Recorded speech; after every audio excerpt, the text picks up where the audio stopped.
Hello everyone. So today we are extending what we know about quadratics and we are going to learn about the quadratic formula. Okay, so the quadratic formula can be used to solve any quadratic equation. You don't have to decide which to use. You can always use the quadratic formula because it will always work. Remember, with factoring doesn't always work. The square root method you can't always use. And completing the square you don't always want to use because you could have an odd linear term. So far we've solved quadratics by factoring. We keep talking about this, right? When it's factoring, we set it equal to 0 and we solve by factoring. We've used the square root method when the linear term was missing, meaning it was in the form x squared equals or a binomial equals some number. And we could solve by taking the square root. And then the last method we learned was completing the square. And we really only wanted to use completing the square if the coefficient of x squared was 1 and if the linear term was even. So this final method we're going to use for solving quadratics is called the quadratic formula. And in class today, most of you sang it to me, so I know you know it. And I'm going to write it again. X equals negative b plus or minus the square root of b squared minus 4ac all over 2a. All right, so I guess the big question is, this is my least favorite. Even though it works every single time, it is my least favorite method of solving a quadratic. So why do you think that is? Well, I hope that if you're thinking about it, really trying to take a look at it and see why I might not like it, it's because it's got fractions, it's got negatives, and it's got square roots. Those, to me, seem to be like the three most hated operations in math for high school students. So why would I want you to use a method if it has those? Well, sometimes we don't have a choice. Okay, so if we don't have a choice, then yes, we have to use the quadratic formula. And yes, you're going to be faced with situations and problems where you have to use the quadratic formula. But I prefer to factor or use the square root method or complete the square if I can. All right, but let me show you how it works. So first of all, if you're going to use the quadratic formula, it has to be in standard form and it has to be set equal to 0. No ifs, ands, or but. It has to be set equal to 0, just like factoring.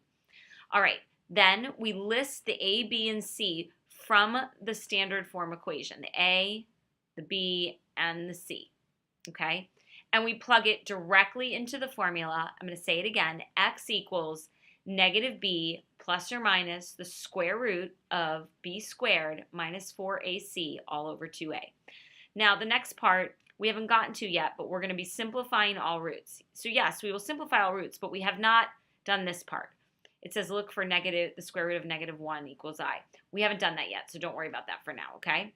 And then you always simplify it. Now, we practiced today in class simplifying things in this form so that this shouldn't be as hard as it could be.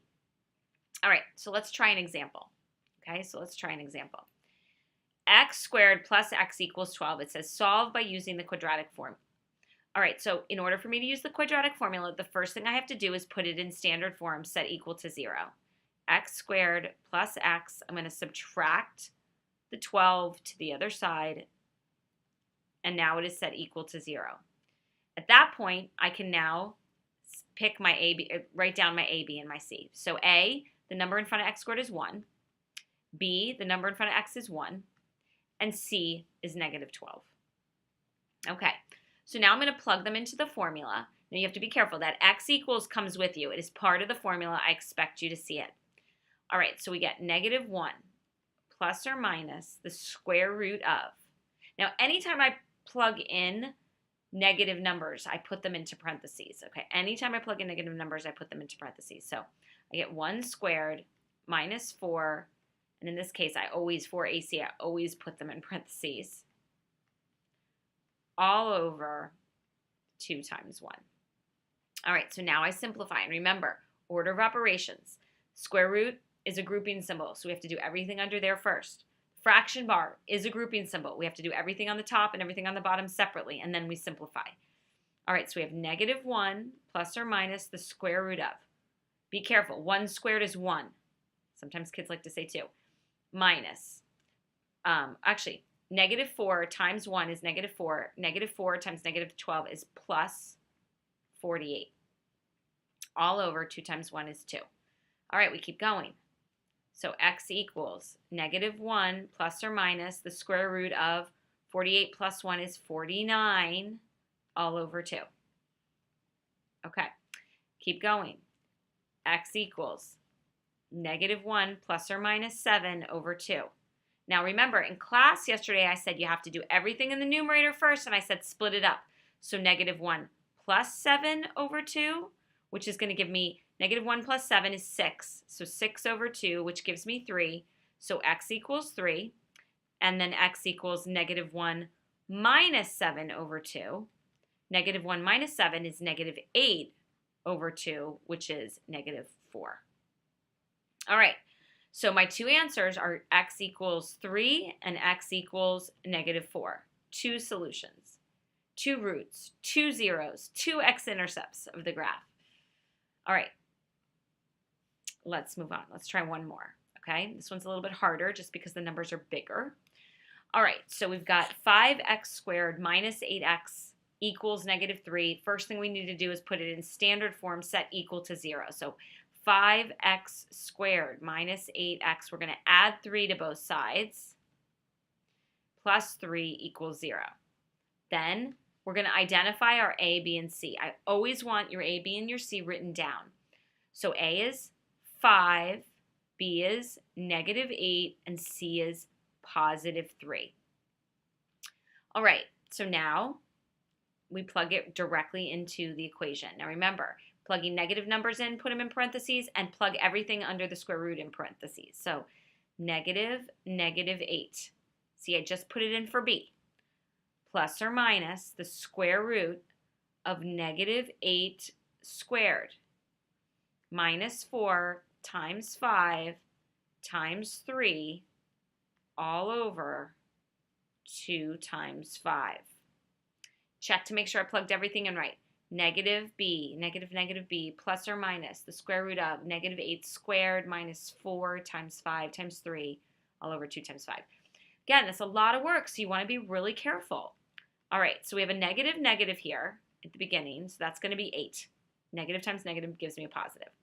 Plus or minus the square root of negative 8 squared, because it's in parentheses, becomes positive 64.